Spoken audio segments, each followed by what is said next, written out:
Gaano ba katibay at kalalim ang pananampalataya mo sa Panginoong Diyos? Kaya mo bang ipaglaban ang iyong paniniwala sa kampo ng kadiliman? Nakatayo noon ang isang binatang bulag sa gitna ng kagubatan. Tanging ang ingay, pang-amoy at pakiramdam sa paligid ang nag-iisang sandalan ni Kuya Mario o ang kanyang nagsisilbing mga mata, mga paa niya sa lahat ng hamon niya sa buhay. Paano kung isang araw ang ipinagkait na paningin sa kanya ay muling bumalik at ang kanyang inaasahan na magandang kulay ng mundo ay kapahamakan lang pala ang dala para sa kanya? Lalaban kaya siya o matatakot dahil ang inaakala niyang paraiso ay lagim pala ang kahihinatnan? Magandang araw nga po pala sa inyo, Sir Blair. Lalong-lalo na po sa mga kagaya kong sumusuporta sa inyong mga YouTube channel. Ako nga po pala si Buboy. 10 taong gulang po ako noon sa kwentong ibabahagi ko sa inyo.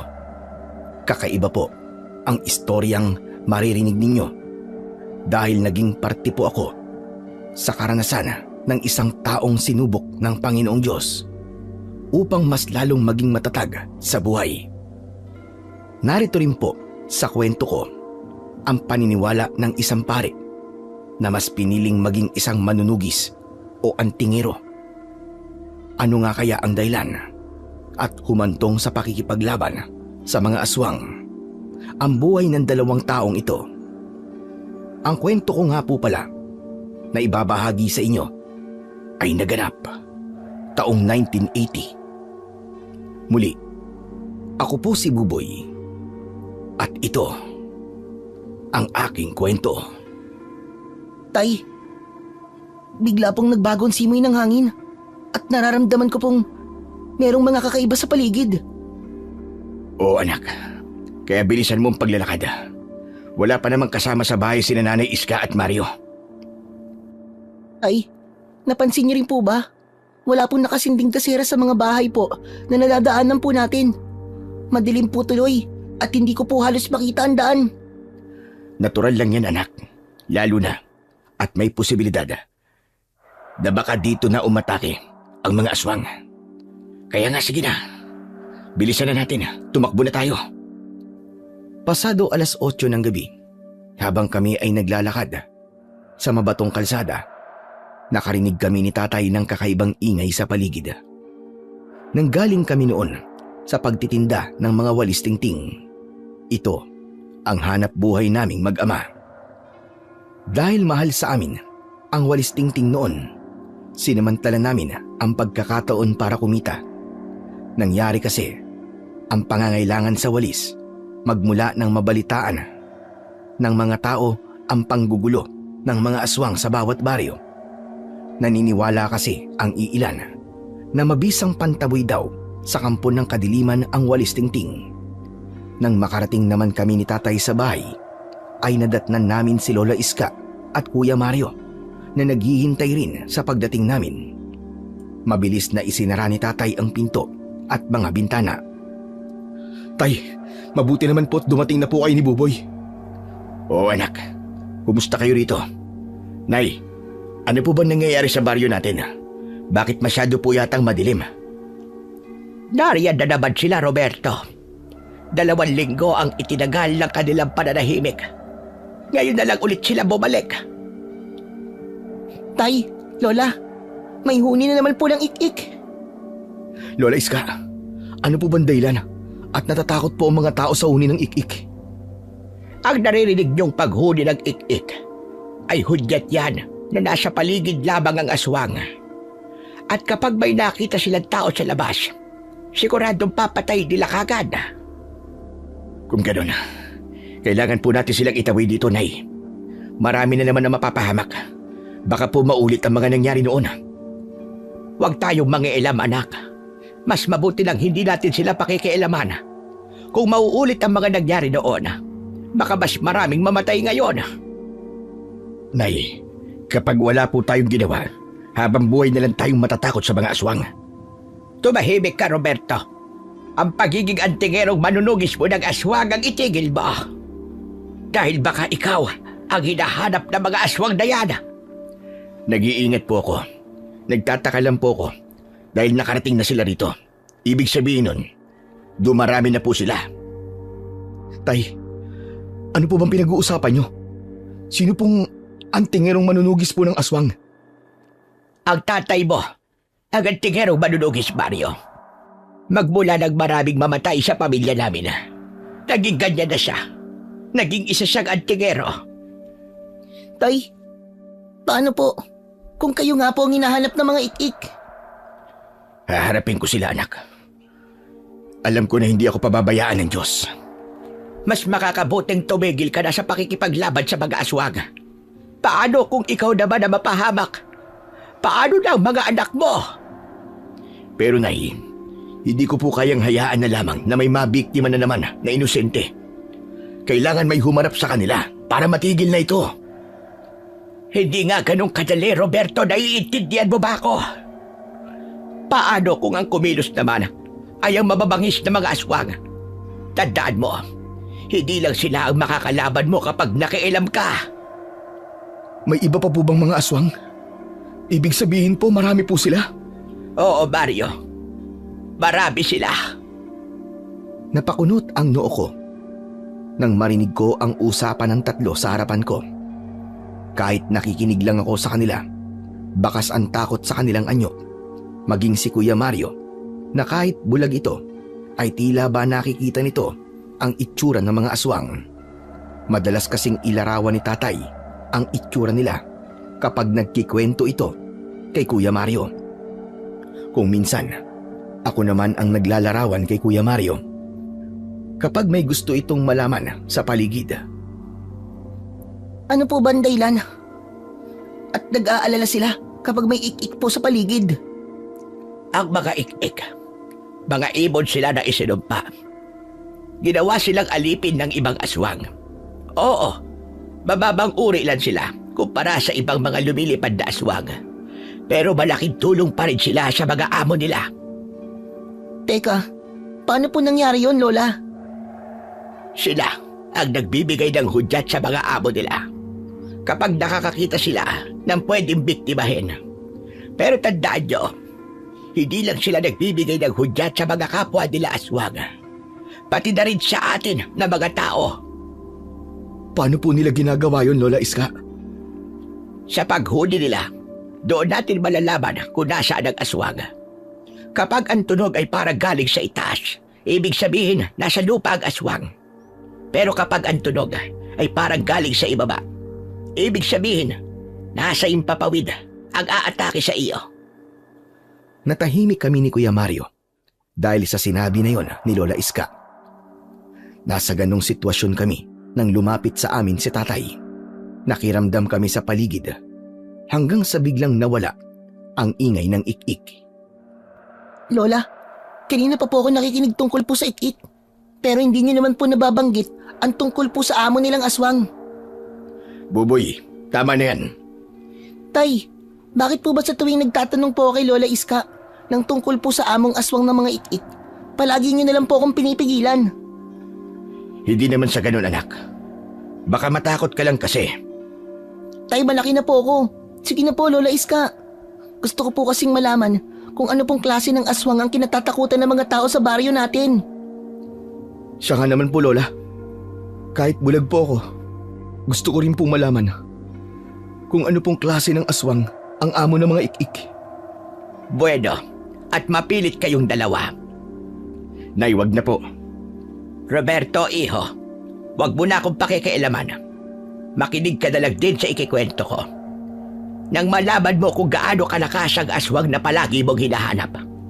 Heto, makinig kayong mabuti. Umayos muna ng upo si Lola Iska. Sa kanya sinimulan ang kwento sa aming dalawa ni Kuya Mario. Ang amo ng mga ik-ik ay ang aswang na hurushos. Ano po? Hurushos po? Kakaiba po ang pangalan ah.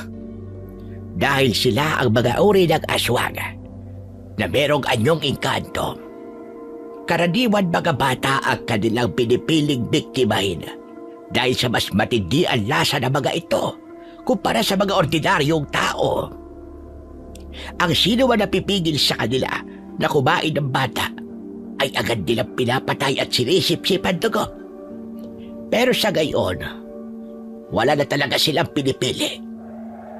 Delikado po pala ako dyan, Lola Iska. Oo, Buboy. Talagang delikado ka. Ano po ba ang kahulugan ng pangalan pong Hurushus? Ang pangalang Hurushus ay nangangahulugang nilalang na nakatira sa isang naglalakad na bahay. Po, ano naman po ang kakayahan ng aswang na Hurushus? Marunong silang gumamit ng itim na karunungan. Ano pa po ang kakayahan nila maliban po doon? Nagtataglay rin sila ng talino na maihahalin tulad sa mga laman lupa. Gamit ang kanilang lakas ay kaya nilang umalipin ng mga itim na engkanto. Isa yun sa mga dahilan kung bakit pinangingilagan sila ng mga albularyo at ng mga antingero. Hindi naman po palaging malakas ang aswang na Hurushus. Ano naman po ang kanilang kahinaan? Pinakamatinding kahinaan ng Hurushus ay ang punyal na hawak ng kanyang anak. Bihira yun mangyari dahil sino ba namang anak ang gugustuhin patayin ng kanyang ama? Maliban po roon, ano pa po? Sa datang galing sa mahiwagang ermitanyo, pinakamabisa ay ang mutya ng mata ng agila. Talagang mahihirapan silang labanan ang taong magtataglay nito. Pwede rin siya ang pangalawang kahinaan ng Hurushus. Kailangan busilak ang puso ng gagamit ng ganong klaseng kapangyarihan. Wala na pong ganun, Lola Iska. Halos lahat na po ay makasalanan. Kadalasan ang tinutukoy na merong busilak na puso ay ang mga taong may kapansanan. Lalo na ang mga bulag. Pumagitna ang katahimikan sa loob ng bahay namin nang magsalita si Lola Iska ng ganun. Kaya naman, si tatay ang nagsalita upang mabaling ang usapan sa ibang paksa. Tama na mo ng pagkikwentuhan, Nay. Tigilan niyo na po mga bata. Hindi na ako nagkikwento. Teka, parang wala na ako naririnig na ingay sa paligid. Tama. Wala na rin po kung naririnig na ik-ik. Siguro po umalis na rin po ang mga nilalang na yun. Hindi pa rin tayo dapat magpabaya. Baka mamaya nandyan lang sila sa paligid. Naghihintay ng tamang pagkakataon para umatake at kunin ton si Buboy. Tayo naman bakit po ako? Kasi, ikaw lang ang bata rito. Magmula nang magkwento si Lola tungkol sa aswang, hindi ko na narinig na nagsalita si Kuya Mario. Lihim namang kaming nagkatingi ng tatlo dahil sa pag-aalala. Madalas kasing malungkot si Kuya Mario kapag naririnig niya ang salitang bulag. Ayon kay Lola Iska, inatake raw sila ng aswang noon at tinuluan daw ng laway ng mga aswang ang mga mata ni Kuya Mario hanggang sa nauwi sa impeksyon at naging dahilan ng pagkabulag niya. Teka, Roberto, saan ka mapupunta? Dito lang po, Nay. Huwag kang lalabas, anak. Hindi po ako lalabas, Nay. Pero sisilip lang ako sa bintana. Titignan ko lang po kung ano nangyayari sa labas. Tay, sasama po ako sa inyo. O sige, Buboy. Tay, tara na po. Ang totoo, hindi pa ako nakakakita ng aswang. Sayang lang at hindi ko na itanong kay Lola kung ano ang itsura ng mga Hurushus. Dahan-dahan kaming naglakad papunta sa bintana. Sumilip kaming dalawa sa labas at iginala ang tingin sa paligid. Wala namang kaming napansing kakaiba at ang mga kabahayan ay may liwanag na rin mula sa mga gasera. Napabuntong hininga ko. Nabawasan ang takot ko dahil wala na nga ang mga aswang sa paligid. Bumalik na tayo kay Nanay at Mario. Wala nang aswang sa paligid. Sige po. Buboy anak, bantayan mo palagi ang Kuya Mario mo ha. Opo. Pero bakit po? Hindi naman po siya palaging umaalis ah. Anak, nakalimutan mo na ba? Palagi siyang pinupuntirya ng mga aswang. Ano po bang dahilan, Tay? Bakit po si Kuya lang? Hindi ko rin alam kung anong meron sa kapatid mo. Palagi siyang hinahabol ng aswang. Palaging pinagbabantaan ng buhay niya. Mabuti na lang at bulag siya. Hindi niya nakikita ang nangyayari sa paligid niya. Kaya po ba madalas po tayong lumilipat ng bahay? Dahil iniiwas niyo po si Kuya Mario? Ganun po ba? Oo, anak. Ay naku, nag-aalala na nga ako eh. Mukhang natuntun na naman siya ng mga aswang. Kaya po pala, kailangan kong bantayan si Kuya Mario. Hindi po kaya dahil sa nangyari sa kanya noon? Maaari. Basta atin-atin lang to ha. Opo, Tay. Wala kaming kaalam-alam na si Kuya Mario ay malakas pala ang pandinig. Kahit ilang metro ang layo namin sa kanya, ay naririnig pala niya ang aming pinag-usapan. Nang mga panahon na yon, mas marami palang alam si Kuya Mario kesa sa akin. Ni hindi napapansin ni Lola Iska na humihigpit ang kapit ni Kuya Mario sa tungkod nito na gawa sa bagakay o katawan ng kawayan na may bilog na kasing sukat ng daliri ng tao. Apo, bakit wala kang kibo? Tsaka nanginginig ang kamay mo? Wala po, Lola Iska.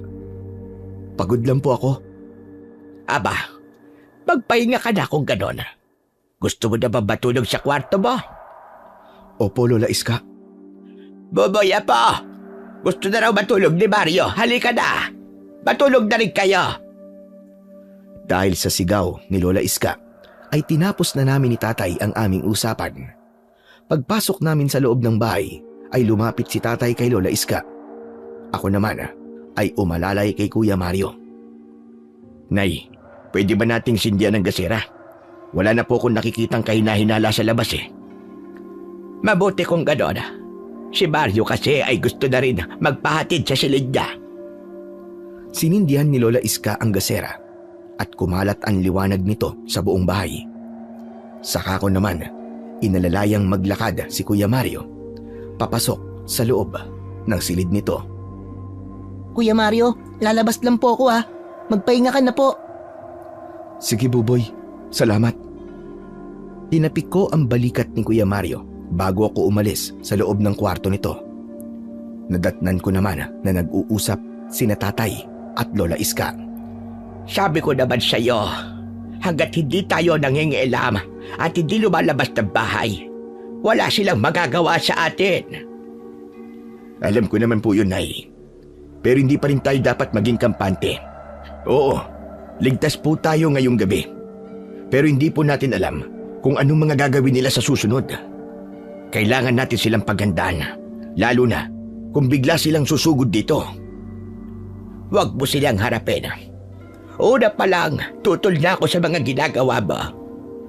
Pero baka nakakalimutan mong si Mario ang iniingatan natin dito. Kung may umatake rito at makita nila ang anak mo, lilipat na naman tayo ng ibang lugar, panigurado. Sabi ko na, doon na naman pupunta ang usapan natin. Iniisip ko lang naman ang kapakanan nating lahat, Roberto. Pagod na rin ako magpalipat-lipat ng tirahan. Alam niyo po kung bakit ako nagkakaganito, Nay. Kung hindi niyo po ako naiintindihan, wala na po akong magagawa. Ang kaligtasan mo lang din naman ang iniisip ko. Ako rin naman po. Kaligtasan niyo rin ang iniisip ko. Pati na rin yung mga kababaryo natin. Ayoko pong pumayag na mamuhay tayo na palaging natatakot sa tuwing humuhuni ang ik-ik. Sila ang may utang sa akin. Kaya dapat sila ang matakot sa akin. Hay nako, balang araw maiintindihan mo rin kung bakit ako nagkakaganito. Natatakot ako na baka pati ikaw ay mawala sa akin. Anak, hindi ko kakayanin pag nangyari yon. Naniniwala po akong may dahilan kung bakit nandito ako ngayon.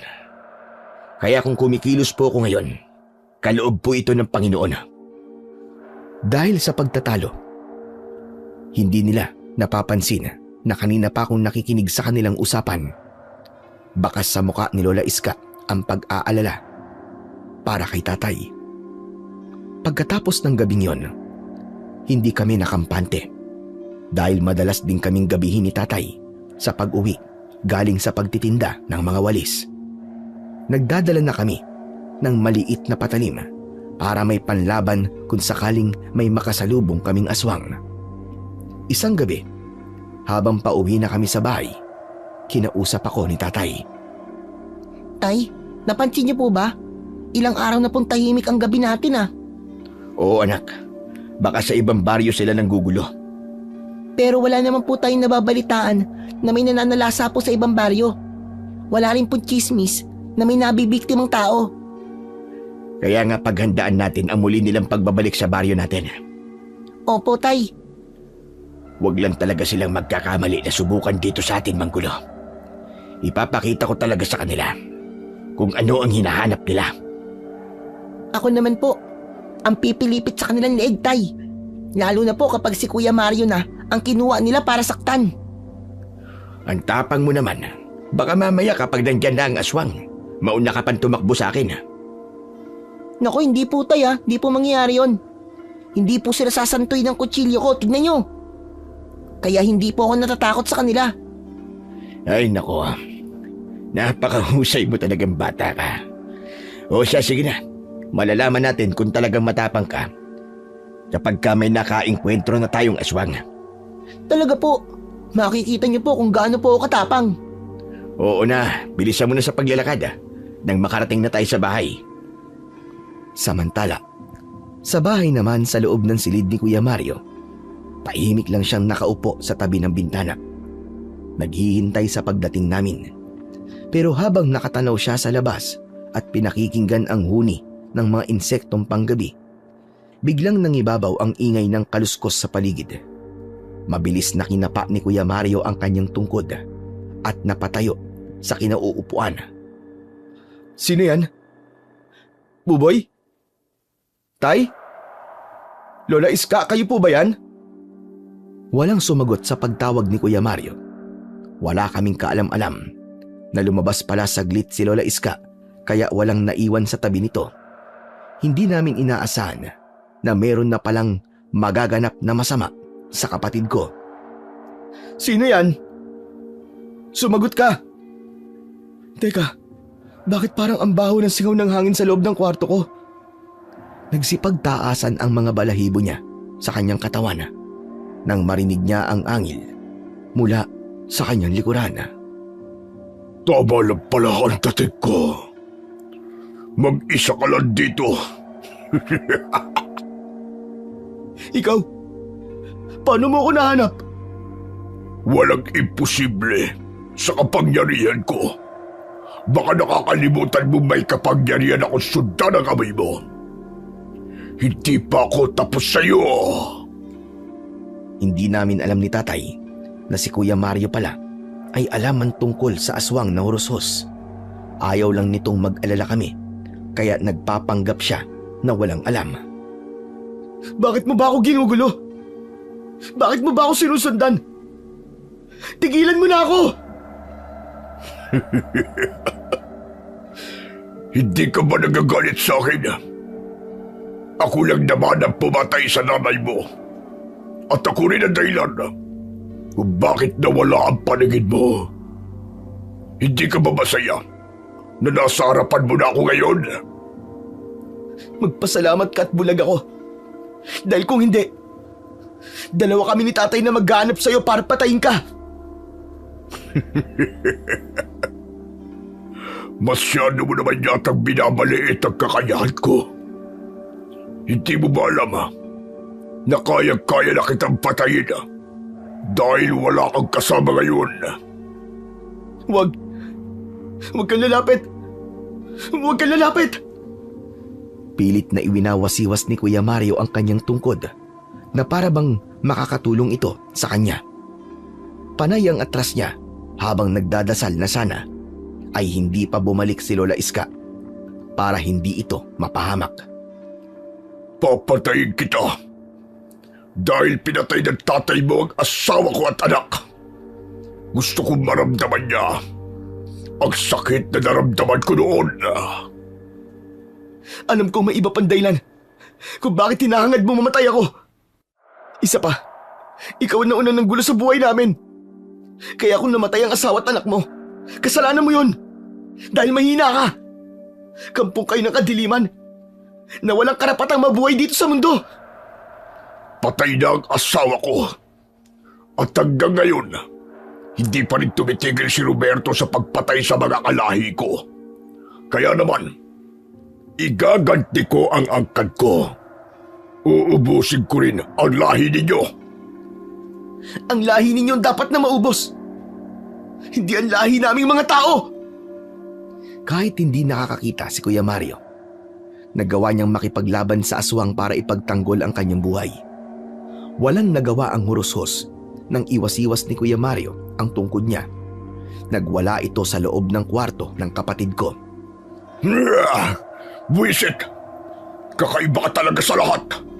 Kaya gustong-gusto kong matikman ang dugo mo. Subukan mo! Nang makita mo ang hinahanap mo. Matapang ka pa rin. Kahit wala kang kasama sa bahay na ito. Dahil ako lang naman ang kaya mo. Kung lalabang ka sa katapat mo, magiging basura ka lang sa kalaban mo. Kayong mga tao totoong basura. Isa kayong ulam. Pagkain na ginawa ng Diyos para sa amin. Lahat kayo, sira ang ulo. Lumalaban kahit hindi kaya ang kalaban. Tignan natin ngayon kung sino talaga ang sira ang ulo. Pilit na hinagilap ng tungkod ni Kuya Mario ang aswang na hurus-hurus. Ngunit nakakaiwas ito sa bawat pag-atake niya.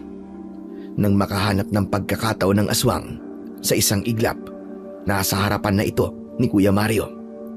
Ang mga mata nitong nanlilisik ay puno ng puot. Ramdam ni Kuya Mario ang init ng hininga ng aswang.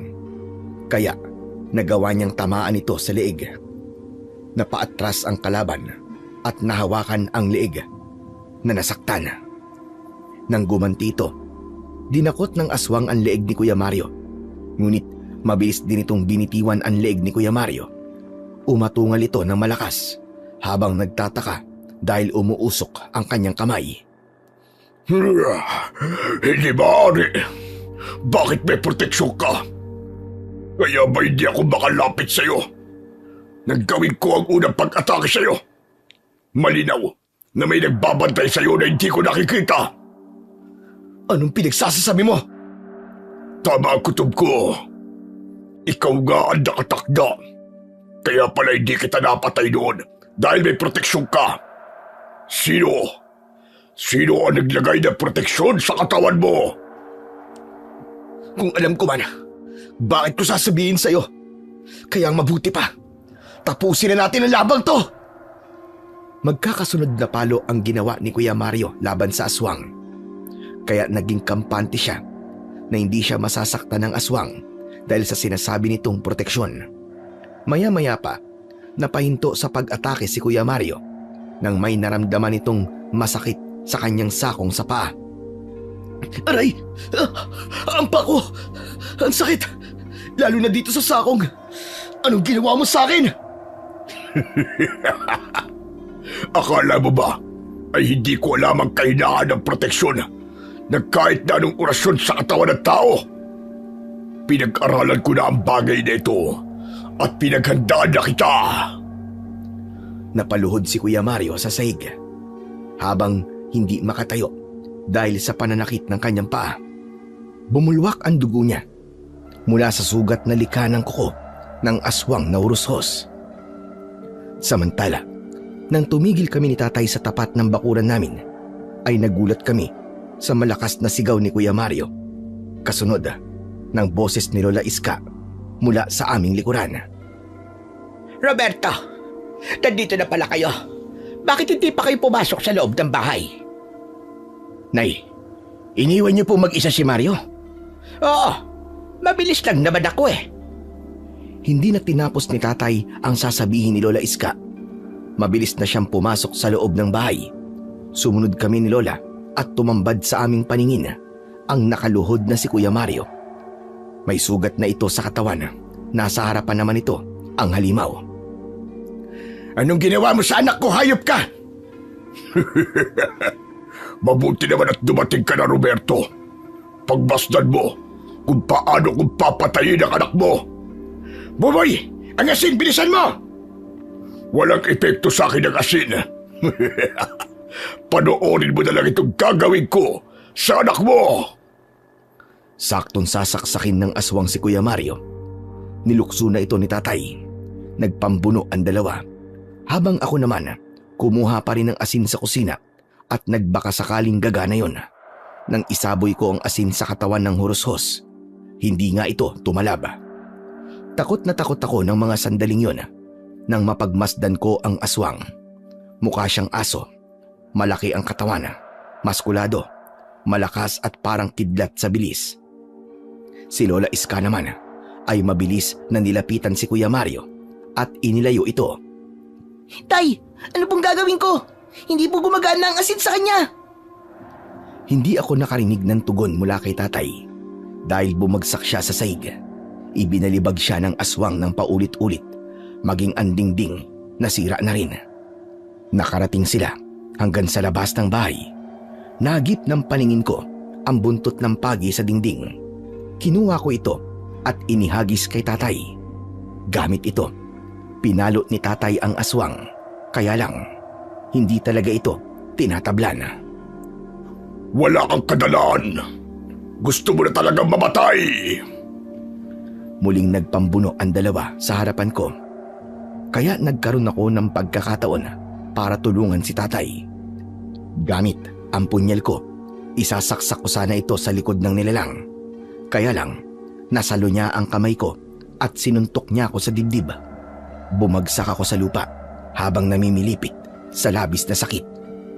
Narinig naman ni Kuya Mario ang nangyari sa akin. Kaya ito naman ang sumugod sa kinaroroonan ng dalawang naglalaban. Kung saan-saan tumatama ang palo nito gamit ang kanyang tungkod. Ang sumunod na nangyari, binuwat ng aswang si Kuya Mario at itinakbo papalayo sa amin. Tay, si Kuya Mario! Dinala ng hursos! Hindi halos makabangon si tatay dahil sa bugbog na tinamo nito. Ako naman, mabilis kong sinundan si Kuya Mario at ang aswang na tumangay rito. Kuya Mario! Nasaan ka na? Naramdaman ko rin ang yabag ni na Lola at tatay. Hinanap namin si Kuya Mario sa madilim na bahagi ng kagubatan. Dahil madilim, talagang nahirapan kami. Samantala, habang nakasampay ang katawan ni Kuya Mario sa balikat ng aswang, meron na palang nilalang na nakasunod sa kanila. Hindi kami yon. Isang nilalang na nagbabantay kay Kuya Mario. Bitiwan mo ako! Saan mo ako dadalhin, hayop ka? Huwag kang malikot. Dahil kapag hindi ako nakapagtimpi, baka dito pa lang patayin na kita. Hindi mo magagawa mga binabalak mo sa akin! Nagkakamali ka. Magagawa ko na. Dahil hawak na kita. Uunti-untiin ko ang pagkain sa laman loob mo, pati sa dugo mo. Lintik lang ang walang ganti. Kasalanan mo kung bakit hinahanap ka ni tatay. Pinatay mo si nanay. Kaya nararapat lang na patayin ka. Kapag may nangyaring masama sa akin, magtago ka na sa saya ng nanay mo. Wala na akong nanay, Gugong. Wala akong pamilya dahil pinatay na ng tatay mo. Tsaka alam ko kung sino ka. Alam ko na hindi si Roberto ang tatay mo. Napulot ka lang niya. Huwag mo akong linlangin. Ibaba mo ako rito. Ibaba mo ako, hayop ka. Dapat lang na malaman mo na hindi mo siya tatay dahil malapit ka nang mamatay.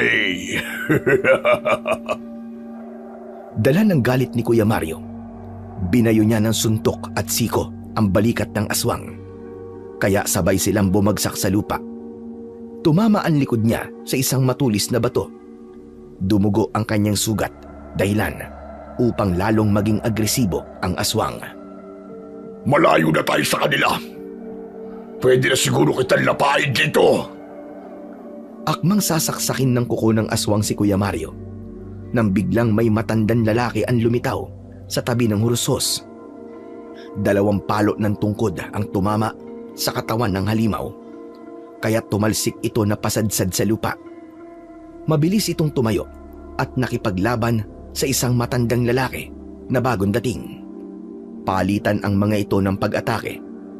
Bakas sa katawan ng matanda na nahihirapan ito sa kalabang halimaw. Nang tamaan ng matandang lalaki ang hurusos sa kanyang leeg, napaatras ito. Ikaw na naman! Sino ka bang hayop ka? Bakit ba palagi mo akong pinipigilan? Ako ang naglagay ng proteksyon kay Mario para pigilan ang kasamaan mo. Kung natanggal mo man ang proteksyon ko sa kanya, hindi ka pa rin magtatagumpay na patayin siya. Tumigil ka! Huwag mo akong pakialaman. Marahil nandito ka para huliin ako. Pwes, bumalik ka na sa pinagmulan mo. Ikaw ang ibabalik ko sa pinanggalingan mo. Maraming lihim ang nakatago sa pagkatao ni Kuya Mario kung bakit siya ang pinili ng matandang lalaki para bantayan at protektahan ito. Maya-maya pa ay umangin ng malakas ang hurushos. Itinaas nito ang kanyang kamay at dahil doon, namilipit sa sakit si Kuya Mario. Ay, tulungan niyo ako. Napakasakit ng sugat sa paa ko at sa likod. Parang pinipiga. Anong ginawa mo sa kanya? Ipinapakita ko lang sa'yo kung gaano ako kalakas. Kaya wag mo akong susubukan. Wag mo ring maliitin ang kapangyarihan ko. Heto sa'yo!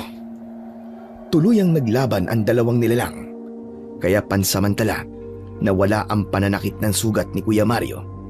Gumapang ito at kinapa ang kinaroroonan hanggang sa makarating siya sa malaking puno at doon siya sumandala. Nang tamaan naman ng matandang lalaki ang leeg ng hurus-huros, tumakbo ito para tumakas. Naiwan ang matanda habang habol ang sariling hininga. Nilapitan nito si Kuya Mario at hinawakan ng paa na nasugatan. Sino ka? Bakit palagi niyo akong inililigtas sa aswang na yon? Dahil ikaw ang aking napili. Hindi ko hahayaan na mapahamak ka. Pinili po? Para po saan? Piniling maging bagong tagapangalaga sa mutya ng mata ng agila. Teka, hindi ko po kayo naiintindihan. Alam kong mahirap maunawaan ang mga sinasabi ko. Ngunit kailangan ko tulong mo. Hindi ako pwedeng mangalaga sa mutya na nasa akin. Dahil ang kailangan nito ay ang taong may busilak na puso.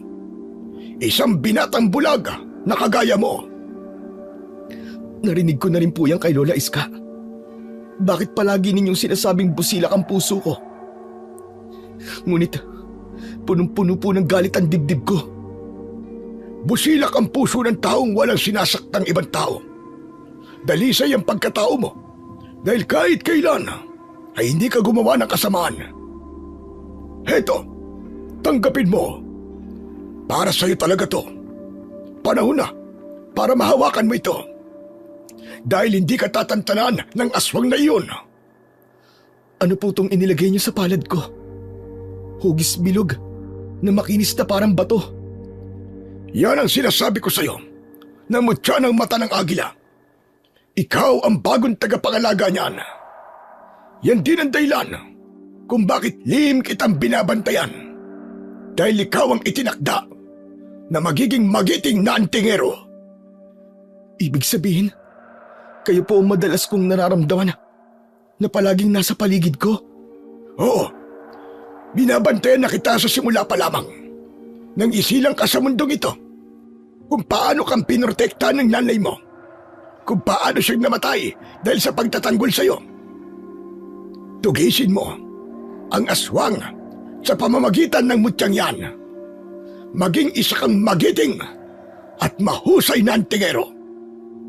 Pero, paano ko naman po gagawin yun? Bulag ako eh. Sa pamamagitan yan, makakakita ka sa gabi.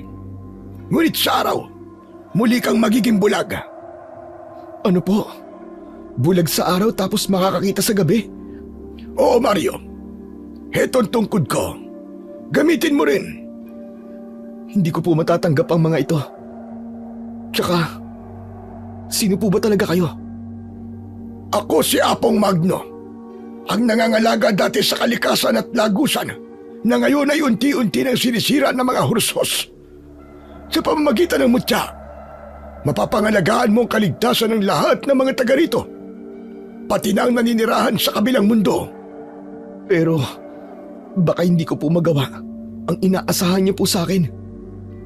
Sa tulong ng mutya ng mata ng agila, makakaya mo silang harapin, maniwala ka. Paano po? Tsaka, ano po ba ang kakayahan ng mutya? Magtataglay ka ng kakayahang katulad ng saibong agila. Bukod pa ron, kikilalanin kang amo ng mabangis na agila na kayang pumatay sa mga aswang. Kaya sana, tanggapin mo ang kapangyarihan, dahil kung hindi, ang buhay na babalutin ng lagim ang baryong ito at marami pa ang mamamatay. Walang nagawa si Kuya Mario kundi isuot ang kwintas sa leeg niya. Kasabay nito, naglaho ang sugat niya sa katawan. Marami pa sana siyang gustong itanong sa matandang lalaki, ngunit umalis na ito. Maya-maya pa ay tumayo si Kuya Mario, pero laking gulat niya nang mapagtanto niyang nakakakita na siya at nakikita niya na ang kanyang paligid. Nang tumingala siya sa langit, narinig niya ang huni ng isang agila. Nakita niyang bumaba ang ibon at diretsyong dumapo sa kanyang balikat. Teka, ikaw na ba ang tinutukoy ni Apong Magno? Ha? Agila? Humuni ito ng malakas, kaya napagtanto ni Kuya Mario na yun na nga ang kanyang magiging gabay. Maigpit niyang hinawakan ang kanyang tungkod at naglakad ng dahan-dahan. Kailangan niya pa ring magkunwaring bulag sa harap namin. Sa kabilang dako naman, sa kinaroroonan namin, halos maiyak na si Lola Iska at si Tatay dahil hindi namin mahanap si Kuya Mario. Ilang sandali pa ay nagulat kami nang makita namin siyang lumabas mula sa madilim na bahagi ng kakawyan. May tungkod ito at ang kapansin-pansin ay ang malaking ibong agila sa balikat nito. Tay! Si Kuya Mario! Ayun po! Diyos ko, ang anak ko! Halina kayo! Lapitan natin siya! Kuya Mario! Nandito na po kami! Buboy? Buboy, ikaw ba yan? Opo kuya! Nandito po kami! Nang malapitan namin siya, ay agad siyang niyakap ni Tatay at tinignan kung may sugat ba ito sa katawan. Anak, paano ka nakaligtas sa aswang na yun? Iniligtas po ako ng ibong nasa balikat ko, Tay. Mabuti na lang po at di niya ako iniwan. Isang agila ang nagligtas sa iyo. Agila po ba ang tawag sa ibong to? Oo. Hala, sige tara. Kailangan na natin magmadali. Umuwi na tayo. Ako ang umalalay kay Kuya Mario sa paglalakad, pauwi sa bahay, habang sina Lola Iska at Tatay naman ang nasa hulihan ng aming daan. Alam kong nagdududa sila sa kakaibang nangyari kay Kuya Mario. Dahil siguro sa presensya ng agilang nasa balikat niya. Si Tatay ang hindi nakatiis at nagtanong na ito kay Kuya Mario. Anak, hanggang ngayon ay hindi pa rin ako makapaniwala kung paano kang nailigtas ng isang agila mula sa kamay ng aswang na yun. Masyado siyang malakas para talunin ng isang ibon. Tay, di rin nga po ako makapaniwala kung paano po niya tinalo ang hursos. Inatake po niya ng tuka ang aswang tapos dinagit po niya. Sa dami nga po ng tama ng aswang, natakot na po itong umatake sa akin. Yun po ang narinig ko kanina eh. Kaya nalaman ko po kung paano po niyang kinalaban ng hursos. Hindi sinabi ni Kuya Mario ang katotohanan sa pagkakaligtas niya mula sa aswang na hursos. Pasensya ka na anak ha. Di lang talaga ako makapaniwalang matatakot ang aswang na yon sa tuka ng ibon. Kung sa bagay naman anak, sa laki ba naman ang agilang yan? Tiyak na matatakot siya sa tuka nito. Ewan ko po, Nay. Pamilyar po kasi sa akin ang ibong yan. Nagtataka lang po ako kung paano niya nakilala ang anak ko. Hindi ko po maintindihan kung bakit alam niyo po ang tungkol sa agilang to, Tay. Pero, may nalaman po ko. Anong nalaman mo, Mario? Roberto, Mario, sa bahay na lang natin pag-usapan yan. Kailangan na natin magmadali. Baka bumalik pa ang aswang. Nang sabihin yon ni Lola Iska, para bang nakaramdam ako ng kakaibang tensyon sa pagitan ng mga ito. Pagkalipas ng kalahating oras na paglalakad ay nakarating na kami sa bahay. Pagpasok namin sa loob ay isinaradong mabuti ni tatay ang pinto at ang mga bintana. Nang umupo si Kuya Mario sa tabi ko ay nagtanong na kagad si tatay, habang ang ibong agila naman ay hindi umaalis sa pagkakadapo sa balikat ni Kuya Mario. Anak, ano bang ibig mong sabihin kanina? Ano yung nalaman mo? Tay, gusto ko pong maging totoo kayo sa akin, ha. Sabihin niyo po, anak niyo po ba talaga ako? Kayo ba talaga ang tatay ko? Nagulat ako sa tanong na yun ni Kuya Mario. Nagpalipat-lipat ang tingin ko sa mukha nila. Kinabahan ako at natakot sa magiging sagot ni tatay. Maging si Lola Iska ay bigla ring namutla ang labi. Anak, ano ba namang klaseng tanong yan? Tay, ang tanong ko lang po ang sagutin niyo. At gusto ko po magsabi po kayo ng totoo. Kayo po ba ang ama ko? Hindi agad nakapagsalita si tatay. Kaya si Lola Iskana ang nagsalita habang nanghihina itong napaupo sa bangko. Roberto, panahon na siguro para ipagtapat kay Mario ang buong katotohanan tungkol sa kanyang pagkatao. Hindi natin ito maitatago sa kanya ng matagal. Mario anak, makinig kang mabuti ha. Hindi ako ang totoo mong tatay. Ngunit maniwala ka, itinuring kita na para kung totoong anak. Alam mo yan, di ba? Opo, Tay. Kaya lang, bakit niyo po itinago sa akin? Kung pinagsakluban ng langit at lupa si Kuya Mario dahil sa kanyang mga natuklasan, mas natakot ako sa aking nalaman. Titig na titig ako kay tatay, maging kay Lola Iska na umiiyak na rin. Dahil nagulat si Kuya Mario, wala itong ibang ginawa kundi ang umiyak sa harapan namin. Ako naman ay napatayo, parang ako ang nasaktan. Nagduda na rin ako sa pagkatao ko. Tay, ano pong ibig sabihin nito? Paano hindi niyo po naging anak si Kuya Mario? Anak, huwag ka na muna sumali sa usapang ito. Makinig ka na lang. Ang Kuya Mario mo ay hindi ko totoong anak. Paano pong nangyari yun, Tay? Ako po ba? Anak niyo po ba ako? Parang sasabog ang dibdib ko sa tanong kong yun. Kahit nananahimik si Kuya Mario sa tabi ko, naririnig ko ang ingay ng tibok ng puso ko at nabibingi ako dahil sa pag-aalala. Takot na takot ako sa maaaring isagot sa akin ni tatay. Dahil sa reaksyon ng kanyang muka, para bang alam ko na rin kung ano ang isasagot niya. Ibig sabihin po, hindi niyo rin po ako totoong anak, Tay? Hindi ko rin po kapatid si Kuya Mario? Oo anak, patawarin niyo akong dalawa. Nay, paano ko po ba ipapaliwanag ito sa mga anak ko? Parang pinipiga ang puso ko nang mapasabunot si tatay sa kanyang buhok at napaupo sa upuang nakaharap sa amin ni Kuya Mario. Dahil nahihirapan si tatay sa pagpapaliwanag sa amin, si Lola Iska ang nagpatuloy sa pagsasabi sa amin ng buong katotohanan. Boboy Apo, ako ang nakakuha sa iyo sa gubat. May pusod ka pa noon at bagong silang. May nakapagsabi, iniwan ka raw ng nanay mo. Nang matuntun siya ng mga pulis, ikinulong siya. Lola Iska, bakit ngayon niyo lang po ito pinagtapat sa akin? Dahil hindi namin alam kung matatanggap mo.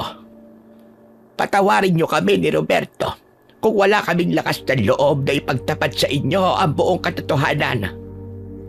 Pasalampak ako na paupo sa bangkong katabi ni Kuya Mario. Maya-maya pa ay nag-angat na ng muka si tatay para sagutin na ang mga tanong namin. Mga anak, kahit hindi ko kayo tunay na anak, mahal na mahal ko kayo. At ang turing ko sa inyo ay tunay ko ng mga anak. Alam nyo yan. Tay, sino po ang totoo kong ama? Wala akong alam tungkol sa mga magulang mo. 1 taong ka pa lang noon nang makita kita sa gubat. Hanggang ngayon ay wala pa ring malinaw na impormasyong makapagsasabi kung sino ang mga magulang mo. Wala po bang naghanap sa akin, Tay? Wala. Naghanap na rin ako sa mga karatig baryo. Pero talagang wala akong nahanap na impormasyon tungkol sa mga magulang mo. Ganun po ba? Nung panahon kasing yun, anak, kakatapos lang daw sumalakay ng mga aswang na hurusos sa baryong ito. Saka kita natagpuan, kasama ang agilang nasa balikat mo. Ano po? Ang agilang yan, ang nag-iisang ibon na nagbabantay sa iyo na matagpuan kita sa gubat. Muntik pa nga niya akong tukain nang lapitan kita. Kaya nga nagtataka ko kung paano kayo nagkita sa gubat ng agilang yan. Para bang muli kayong pinagtagpo ng panahon. Pagkatapos na mag-usap ni na tatay at Kuya Mario, kami naman ni Lola Iska ang nag-usap. Ako po, Lola Iska. Saan po nakakulong ang nanay ko? Apo, wala na akong balita kung saan siya inilipat na kulungan. Huwag kang mag-alala. Magtatanong-tanong ako at hahanapin natin siya. Lola Iska, ano po bang pangalan ng nanay ko? Narda. Narda ang pangalan ng nanay mo. Pambihira po. Kapangalan pa po ni Darna. Kaya lang, kabaligtaran po siya ni Darna. Siya nagliligtas ng buhay ng tao, pero ang nanay ko po, nang iiwan ng anak. Hindi ko maitago ang galit ko para sa aking ina. Hindi ko matanggap na iniwanan niya ako sa gubat. Apo ko, huwag ka sanang magtanim ng sama ng loob sa nanay mo dahil hindi natin alam kung ano ang pinagdadaanan niya noon. Kahit na po, hindi ko po maiintindihan ang ginawa niya sa akin, Lola Iska. Wala nang sasama pa sa inang nagtatapon ng kanyang anak. Kaya ng mga sandaling yon, hindi ko alam kung kanino ba ako magagalit. Pero wala namang kasalanan ang mga taong nag-alaga sa akin. Sa kanila pa nga ako dapat na magpasalamat. Dahil kahit hindi ako totoong galing sa dugo at laman nila, hindi nila ako pinabayaan. Tay, kung hindi niyo po kami totoong mga anak ni Buboy, nasaan po ang pamilya ninyo? Dati akong pari sa simbahan, Mario. Tinanggal ako sa serbisyo dahil nagmahal ako ng babae at nabuntis ko siya. Nasaan po sila? Dahil hindi ko siya napanagutan, iniwan niya ako at umuwi siya rito sa baryo namin. Pagkalipas ng 1 taon at 8 buwan, sinundan ko si Teresa dito para sana itama ang pagkakamali ko. Ngunit, wala na. Hindi ko na siya naabot ang buhay. Patay na raw siya kasama ang anak ko dahil inatake sila ng aswang. Marami ang namatay sa baryong ito kasama sila. Yung po ba ang dahilan kaya naging antingero kayo at manunugis ng aswang? Oo, Mario. Grabe ang galit ko noon. Ang ipinagtataka ko lang, ikaw ang puntirya ng aswang at hindi ako. Kaya nagpalamig ako. Tumigil ako at binantayan na lamang kita. Hindi po kaya may bahagi sa nakaraan ko ang konektado po sa mga aswang? Ewan ko, anak. Kahit ano pa yun, hindi ko hahayaan na mapahamak ka at masaktan nila. Magdadaan muna sila sa ibabaw ng bangkay ko. Tay, magpapahinga na po muna ako Para po kasing bigla akong napagod eh. Buboy, anak. Ito tatandaan nyo. Mahal na mahal ko kayo. Kayo ng Kuya Mario mo. Opo, Tay. Alam ko rin naman po yun. Mahal na mahal ko rin po kayo. Magpapahinga na rin po muna ako, Tay. Mario, di pa tayo tapos mag-usap. Gusto ko maliwanagan ang pag-iisip mo ngayong gabi. Kung marami ka pang tanong, sige lang, magtanong ka pa. Sa ngayon po, Tay, malinaw na po sa akin ang katotohanan. Hindi ko po kayo totoong ama. Pero wag po kayo mag-alala, Tay. Hindi po ako galit sa inyo. Sige po, papasok na po ako sa silid ko. Sabay kaming tumayo at pumasok sa loob ng tig-isa naming silid ni Kuya Mario. Kasama nito ang nakadapong agila sa balikat niya. Paghiga ko sa katre, umagos ang masaganang luwa sa aking pisngi hanggang sa tuluyan na akong napahagulgol ng mahina. Aaminin ko, masakit at parang ambigat sa dibdib na ang pamilya pala na kinagisnan ko ay hindi totoong sa akin. Kung masakit man sa aming dalawa ni Kuya Mario, ang mga nalaman namin, mas doble ang sakit nito sa mga taong nagpalaki sa amin. Dahil saksi ako sa pagmamahal nila sa aming dalawa ni Kuya Mario. Samantala, sa kabilang kwarto naman ni Kuya Mario, kaharap niya ang agila na nakatayo sa maliit na lamesa. Nakatingin ang ibon sa kanya na para bang dumadamay sa kalungkutan niya. Kinausap niya ito na para bang tao. Narinig mo ba yun, Agila? Hindi ko pala sila totoong pamilya. Ang sakit ng kapalaran ko, di ba? Bulag na nga ako. Wala pang mga magulang.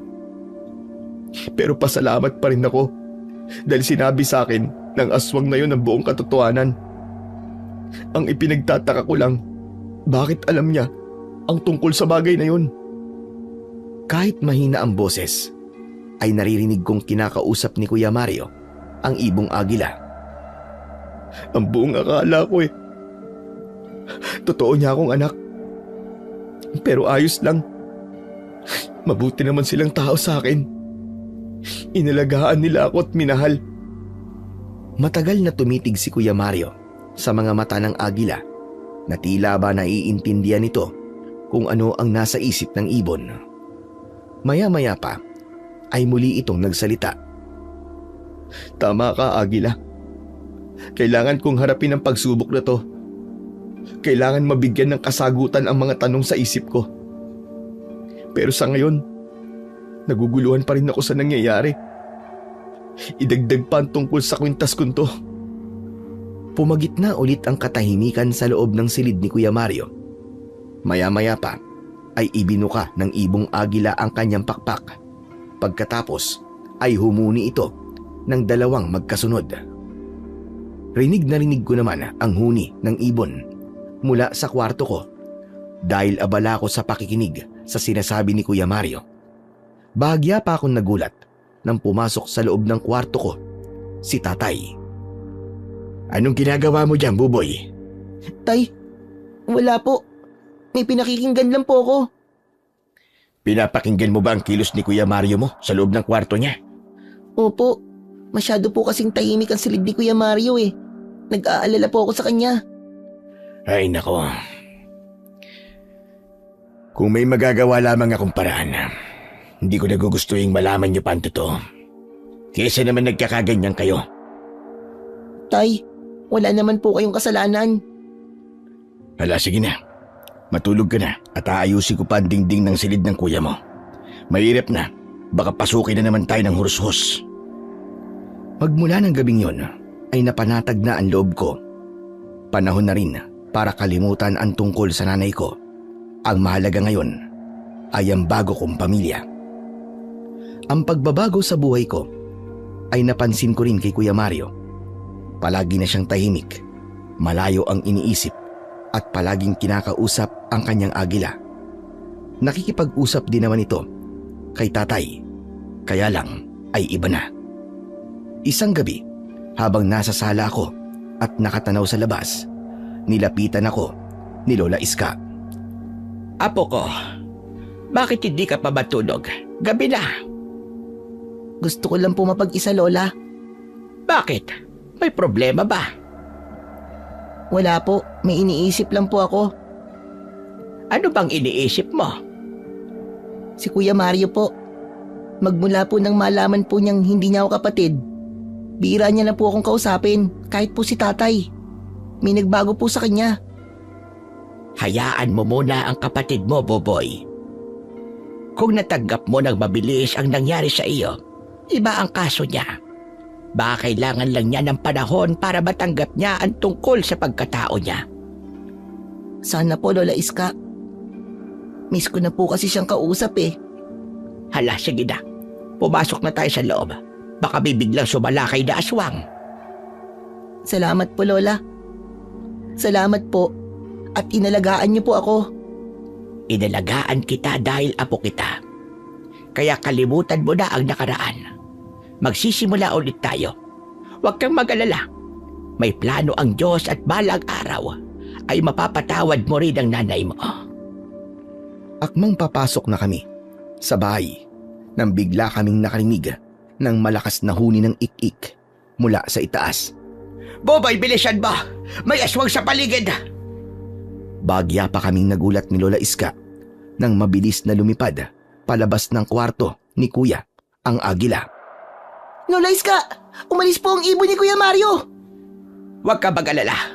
Natitiyak mo na papatayin niya ang mga ik-ik. Kaya tara na, pumasok na tayo sa loob ng bahay.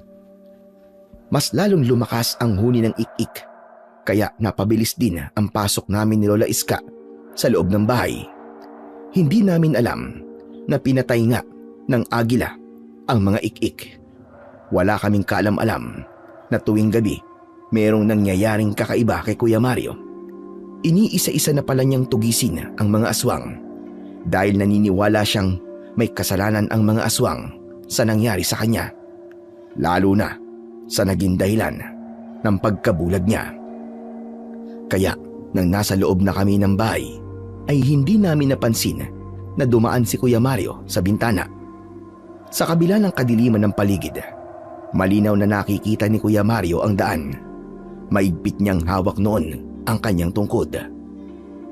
Doon ko naririnig ang mga angil. Hintayin niyo ako, mga halimaw kayo. Malapit na ako.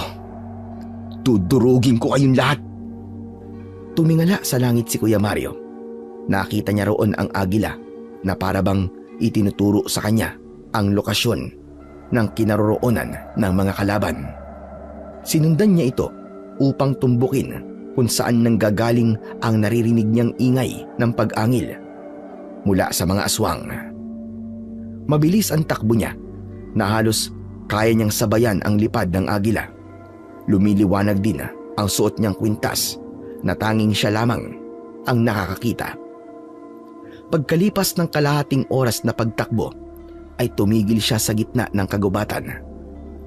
Tumambad sa kanyang paningin ang isang hanay ng mga aswang na hurushos. Nakilala niya ang pinuno ng mga aswang dahil sa boses nito.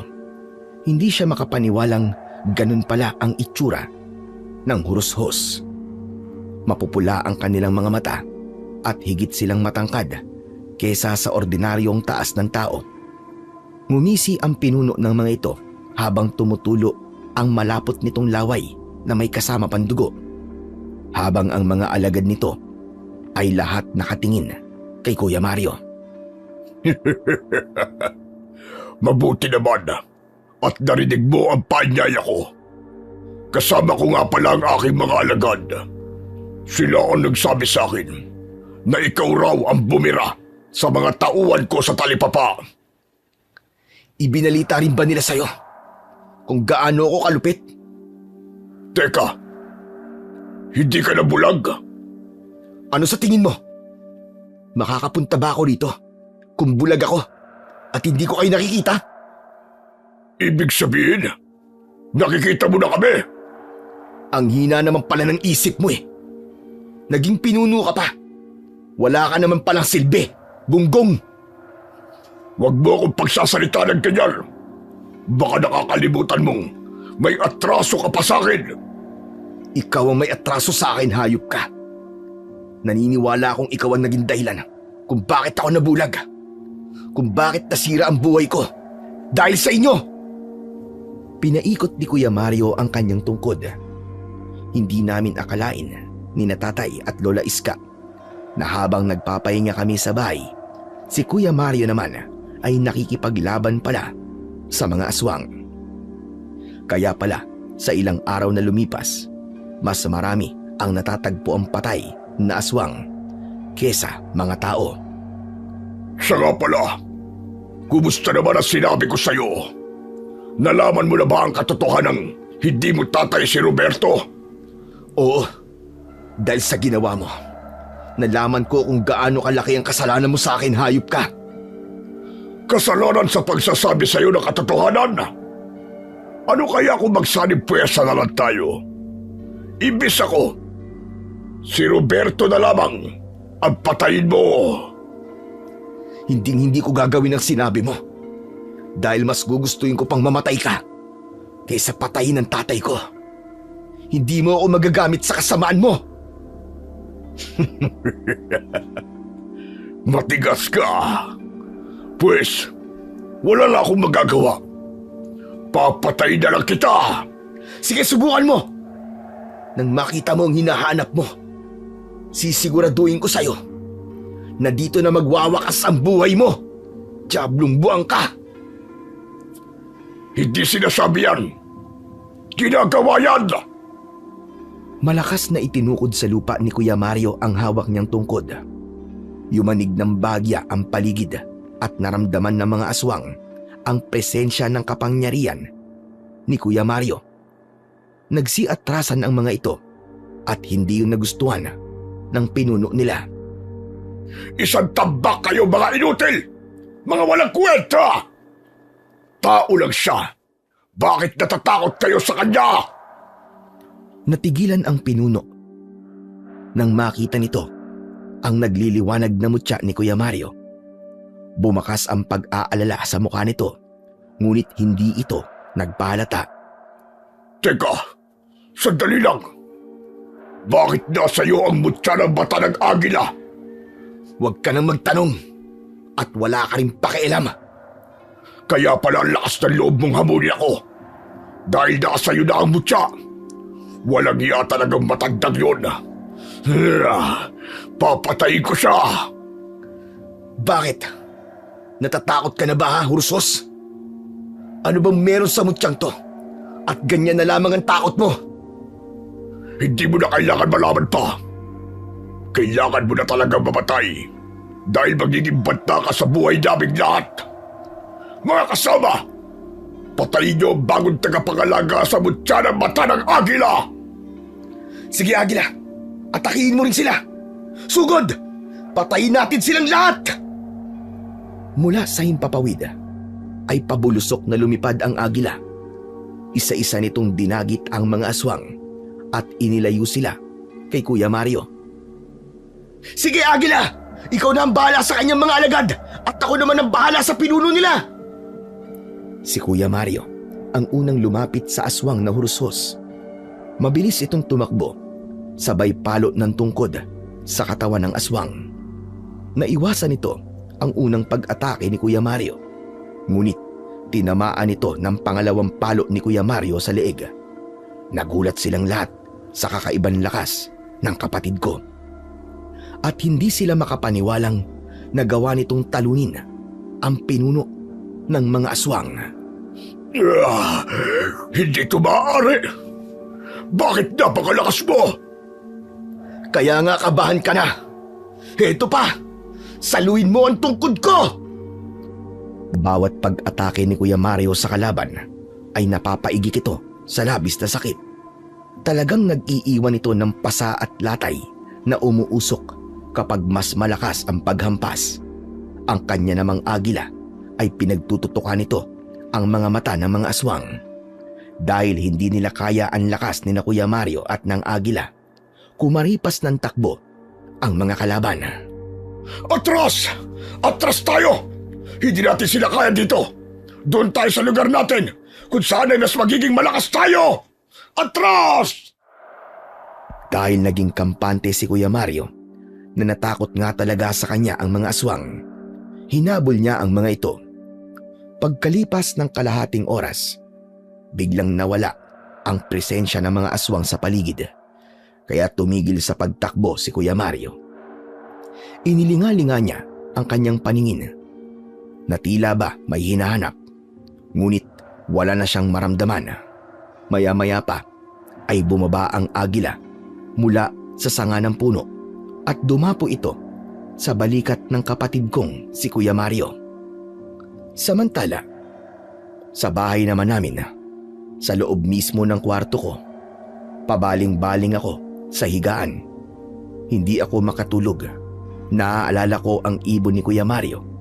Kaya naman, nagpasya akong lumabas ng silid ko para sana kausapin si Kuya Mario.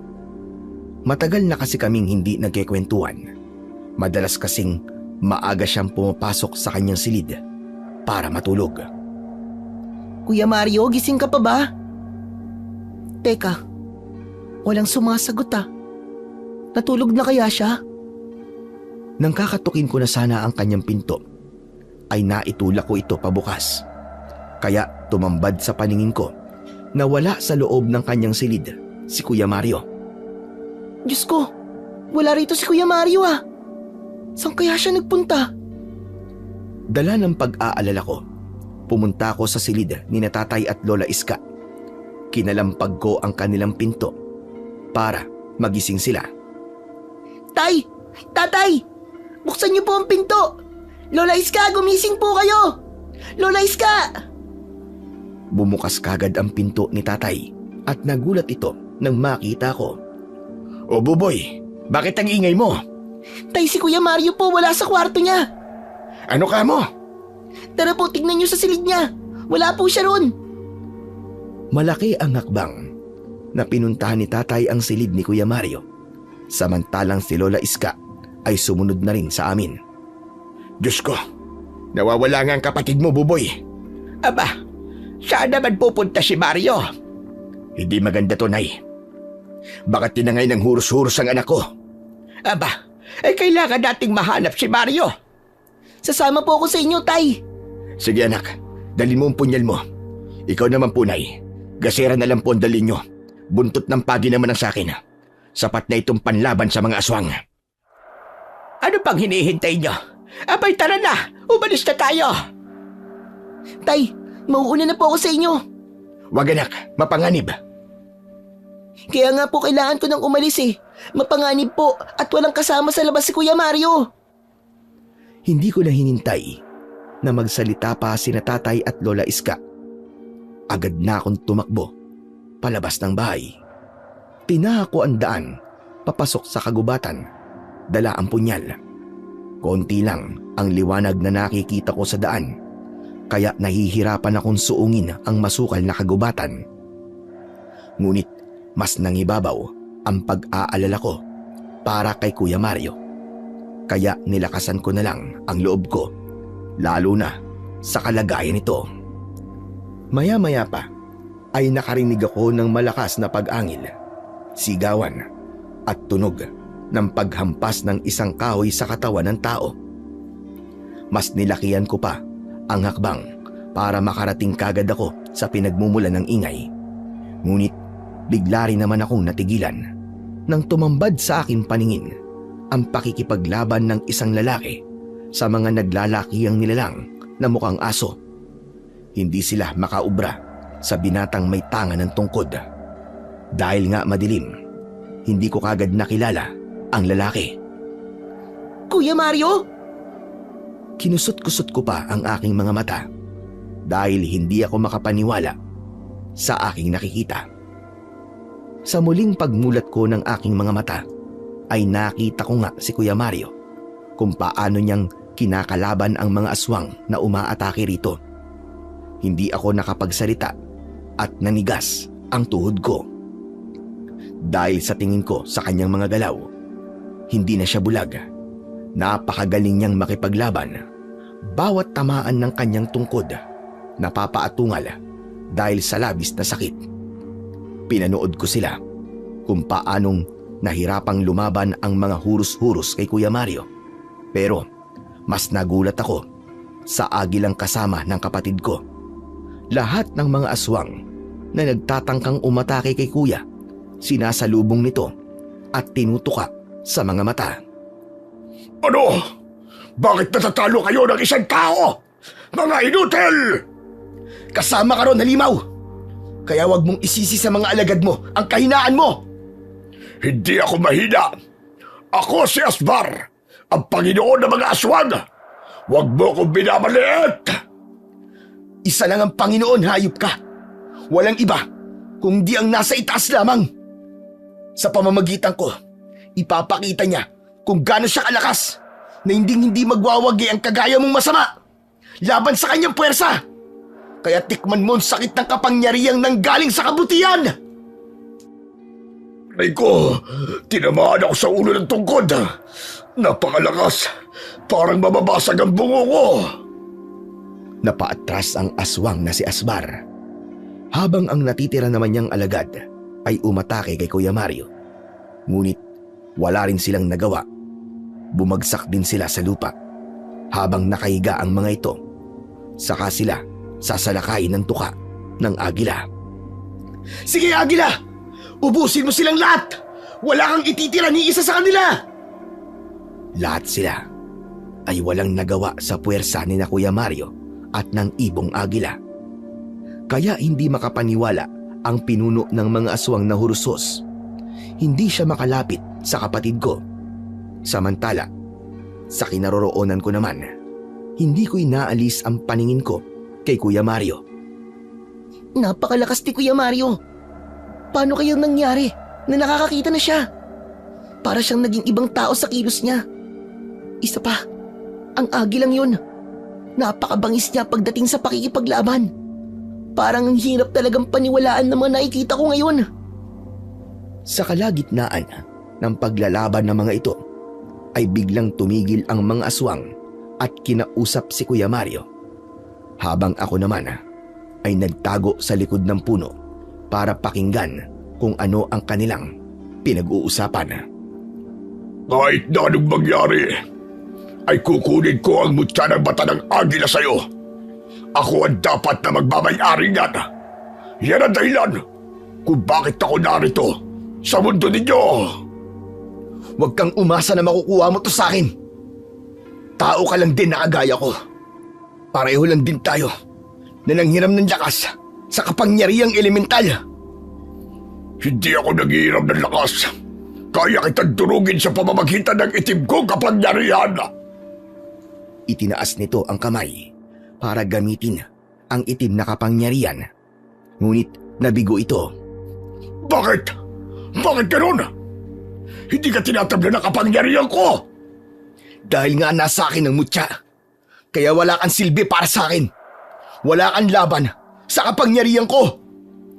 Kung ganun, lalabanan pa rin kita. Hindi ako makakapayag na hindi ko makuha ang mutya na yan. Gagamitin ko yan para magpalakas ng aking kapangyarihan. Hindi ka magtatagumpay dahil pipigilan kita. Kahit na anong mangyari, wala ka nang masasaktan tao sa baryong ito dahil ako na mismo ang makakalaban mo. Mula nga sa aking kinatatayuan ay kitang-kita ko kung paano silang naglaban. Sumugod na rin ang ibong agila sa mga Hurusos. Nagkagulo sila nang hampasin sila ng tungkod ni Kuya Mario. Bawat tamaan ng sandata ni Kuya Mario ay talaga namang tumatalsik ng malayo na para bang may malakas na puwersa na tumatama sa kanilang katawan. Ganon din ang nangyari sa pinunong si Asbar. Pasadsad itong bumagsak sa lupa. Saka ito nilapitan ng kapatid ko at sinakal. Halos umangat ang paa nito sa lupa dahil sa lakas ni Kuya Mario. Bitiwan mo ang leg ko! Ang init ng kamay mo! Isang kamay lang ang ginamit ni Kuya Mario, ngunit hindi makapalag ang pinuno ng mga Hurusos. Nakapagtaklob ako ng bibig. Wala nitong kahirap-hirap na ibinarag sa lupa ang maskuladong aswang na si Asbar. Halos hindi talaga ako makapaniwala sa mga nakikita ko. Maya-maya pa ay biglang dumating sina Tatay at Lola Iska. Maging sila ay nagulat din sa kanilang nadatnan. Dala ni Lola Iska ang gasera, kaya nakita ko kung paanong namutla ang labi nito. Para bang nakilala niya ang kalaban ni Kuya Mario. Idagdag pa ang katotohanang hindi nabulag ang apo nito. Hindi rin sila agad nakapagsalita. Tay, si Kuya Mario po hindi na po siya bulag. Nakikipaglaban po siya sa mga aswang. Kasama po ng agila niya. Napakahusay po nila, Tay. Diyos ko, hindi ako makapaniwala sa nakikita kong ito. Mahabagin langit. Si Mario nga ba ang nakikita ko? Opo, Lola Iska. Si Kuya Mario nga po yan. Yes ko. Ito ang dahilan kung bakit hinahanap ng mga aswang si Mario. Dahil siya naga ang may busilak na pusong mangangalaga sa iniingatang butya ng isang mahiwagang ermitanyo. Ang dakilang antikero na pupuksa sa mga aswang. Ano po? May wagang ermitanyo? Di ba, siya po yung madalas na ikinikwento niyo sa amin ni Kuya Mario? Oo, apo. Siya naga ang tinutukoy ko. Kung ganun, nasa panganib ang anak ko. Nagkakamali ka, Roberto. Ang mga aswang na nasa panganib, iba ang lakas ng binatang bulag na may mutya. Natitiyak ko na ang agilang tumutulong sa kanya ay ang gabay ng mutya ng mata ng agila. Ano naman po ang ibig sabihin nun, Lola Iska? Ang nakikita ni Mario ay nakikita rin ng agilang yon. Magkaugnay sila. Sana hindi mapahamak ang agila dahil sa oras na masaktan ng ibon, manghihina naman ang may tangan ng mutya. Paano po? Kung mamatay po ang ibon, Lola Iska, mamamatay din po ba si Kuya Mario? Hindi. Ngunit mawawala naman ng bisa ang mutyang suot niya dahil patay na ang nagmamay-ari nito. Ipinagdasal ko na sana hindi malaman ng aswang ang kahinaan ni Kuya Mario. Tay, Lola, ano pong gagawin natin? Dito lang kayo, Buboy. Samahan mo lola mo. Tutulungan ko si Mario. Sige, nakalalay lang kami sa iyo, Roberto. Buboy, dito ka lang sa tabi ko. Pero gusto ko rin pong tumulong. Paano po itong punyan na hawak ko kung hindi ko po magagamit laban sa mga aswang? Anak, makinig ka muna sa lola mo. Delikado ang labanan na ito at baka mapahama ka. Sige na, magtago na lang kayo rito. Hindi ko na nga napigilan pa si tatay nang tumakbo siya sa kinaroroonan ng mga aswang na naglalaban. Hoy! Ako ang harapin nyo! Mga diablong buwang kayo! Tay! Gumuhit ang pinaghalong takot at pag-aalala sa muka ni Kuya Mario nang makita niya si tatay na sumugod sa mga aswang gamit ang buntot ng pagi. Tamaan man ng sandata ni tatay ang mga aswang, hindi nila yon masyadong iniinda. Kaya nasira ang focus ni Kuya Mario sa pakikipaglaban at tinamaan ito ng kalmot sa kanyang tiyan. Lola Iska, si Kuya Mario! Tinamaan na po siya! Mali kasi ang pasok ng ama mo. Dapat sumugod siya nung hindi pa naglalaban sina Mario at ang aswang. Inalalayan ni tatay si Kuya Mario at batay sa naging pag-uusap nila, dismayado si Kuya Mario sa biglang pagdating ni tatay. Kaya lang, nabaling ang atensyon nila sa mga natirang aswang. Maging kami ni Lola Iska ay kinabahan din nang magbago ang kanilang itsura. Naging mas malaki ang mga ito. Tinubuan sila ng maraming sungay sa ulo.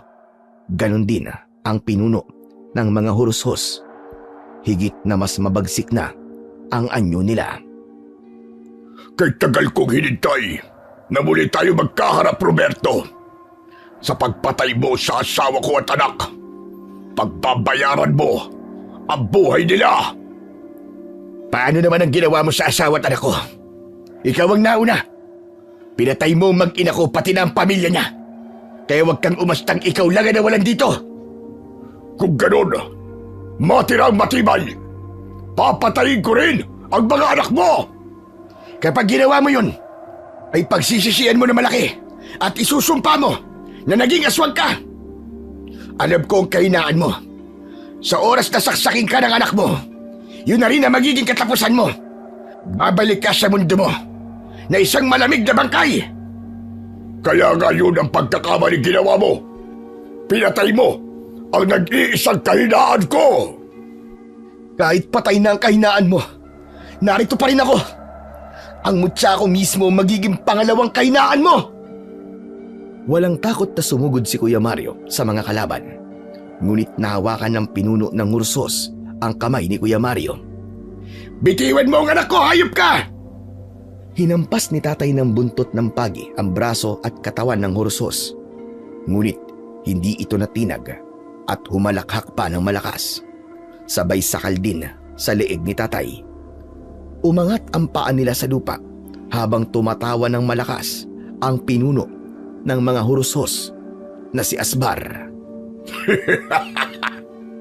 Kapag nagpalit kami ng anyo, nanaragdagan din ang lakas namin! Maging ang agila ay tumulong na rin. Ngunit hindi nito iniinda ang tuka ng ibon. Kaya ang binalingan na lamang ng agila ay ang mga alagad ni Asbar. Lola Iska, papatay ni Asbar sina Kuya Mario at tatay. Kailangan may gawin na po ako. Hindi ko na hinintay, napigilan pa ako ni Lola Iska.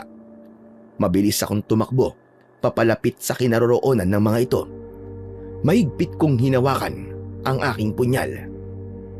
Dahil gamit ng aswang ang dalawa nitong kamay, wala siyang nagawa nang ibaon ko sa likod niya ang punyal ko. Umatungal ito ng malakas, kaya naihagis nito sa malayo ang sakal niyang sina tatay at Kuya Mario. Rinig na rinig ko ang tunog ng pagbagsak nila sa lupa. Habang ako naman ang binalingan ng aswang. Nanlilisik ang kanyang mga matang lumapit sa akin habang umaangil.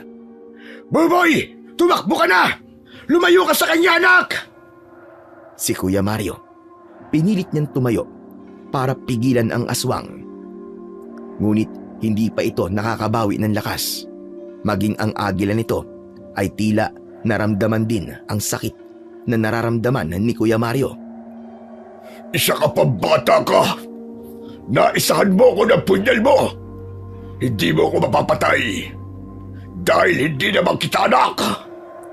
Wala akong pakialam. Ang mahalaga, nailigtas ko ang pamilya ko. Isipin mo muna kung paano matatanggal ang punyal sa likod mo. Nagulat ako sa reaksyon ng aswang. Pilit niyang inaabot ang punyal at halatang nasasaktan ito. Umatungal ito ng malakas at napaluhod sa lupa. Bumangon naman si Kuya Mario at akmasa ng papaluin ng tungkod ang aswang na si Asbar nang biglang sumigaw si Lola Iska mula sa akin likuran. Huwag, Mario! Huwag mo munang patayin ang hayop na aswang na yan! Gusto ko munang malaman niya na unti-unti na siyang manghihina at mawawala ang pagiging aswang niya dahil ang kahinaan niya ay ang mismo niyang anak! Ano? Anong sinasabi mong matanda ka? Anak mo si Buboy. Kaming dalawa ni Roberto nag-alaga sa kanya. Nang mapatay ng anak ko ang asawa mo, dinala namin ang anak niyo upang hindi siya maging aswang na kagaya mo. Hindi kami kasing sama mo. Hindi totoo yan. Niloloko niyo lang ako. Hindi ko anak ang batang yan. Hindi maaaring magsinungaling ang epekto ng punyal mula sa anak mong si Buboy. Mamaya lang, magiging tao ka na at sapat na yon para masabing ikaw nga ang tunay na ama ni Buboy. Lola Iska, nagbibiro lang po kayo, di ba? Patawarin mo ko, apo ko. Nagsinungaling kami sa iyo. Hindi totoong nakulong ang nanay mo. Dahil ang totoo ay patay na siya. Napatay siya ni Roberto. Yun ang dahilan kung bakit naggugulo si Asbar. Hindi. Hindi po totoo yan. Nagsisinungaling lang po kayo. Hindi, anak. Yun ang katotohanan. Bago namatay ang nanay mo at naisilang ka, hiniling niya na ilayo kita sa tatay mo. Pinalabas namin patay ka na para hindi ka hanapin ni Asbar. Bakit po? Dahil balang araw, gagawin kanyang aswang sa pamamagitan ng pagpapasa ng bertud niya. Ngunit hindi ko hahayaan yon. Patawarin mo ko, anak. Pero ito ang katotohanan sa pagkatao mo. Halos mabaliw ako nang marinig ko ang mga ipinagtapat sa akin ni na Tatay at Lola Iska. Habang hindi ko inaalis ang tingin ko sa aking ama na nakaluhod pa rin sa lupa. Maya-maya pa, tumambad sa aking paningin ang unti-unting pagbabago sa kanyang anyo. Naging tao na siya. Indikasyong mag-ama nga kami. Nanginginig ang katawan ko dahil sa labis na pagkabigla. Ngayong naging tao ka na, itatanggi mo pa rin ba na hindi mo anak si Buboy? Hindi. Hindi ko akalain na buhay pa pala ang anak ko. Hindi kami kasing sama ng iniisip mo, Asmar. Ikaw ang tunay na masama rito. Ikaw ang unang pumatay sa pamilya ko, Asmar. Anong pakiramdam nang mawalan ng pamilya? Hindi ba't masakit? Oo. Tama ka, Roberto.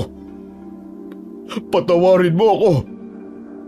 Kung ano ang ginawa mo sa kapwa mo, ay siya rin ang mangyayari sa iyo.